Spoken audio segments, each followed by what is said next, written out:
कारगिलच्या खाली।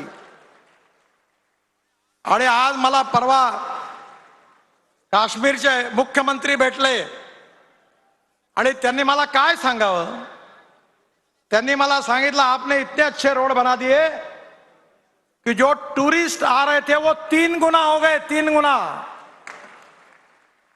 सब रेस्टोरेंट वाले खुश है। आमच्याकडले नागपूरचे लोक काश्मीरमध्ये जातात, धाब्यावर बसतात आणि जेवण करत असताना जेव्हा सांगतात आम्ही नागपूरहून आलोय, तो धाब्यावाला म्हणतो आपसे पैसे नहीं लूंगा।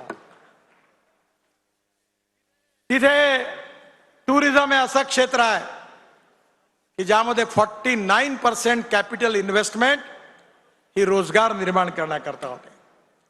उत्तराखंडच्या मुख्यमंत्र्यांनी मला सांगितलं 3 गुना यात्री आले, रस्ता चांगला झाला म्हणून।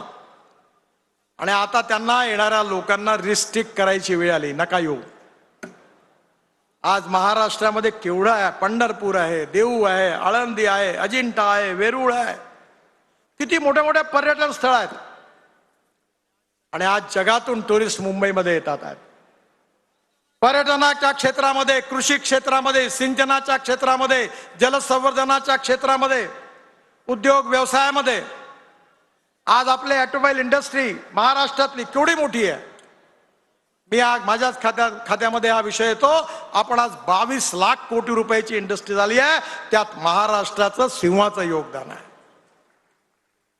आम्ही पहिले 7व्या नंबरवर होतो ऑटोमोबाईल इंडस्ट्रीमध्ये, आता आम्ही जपानला मागे टाकलं, 3ऱ्या नंबरवर आलो। आणि मला विश्वास आहे की पुढल्या 5 वर्षामध्ये आम्ही जगात पहिल्या नंबरवर आल्याशिवाय राहणार नाही। ही ऑटोमोबाईल इंडस्ट्री आहे की जी 4.5 करोड युवकांना रोजगार दिला।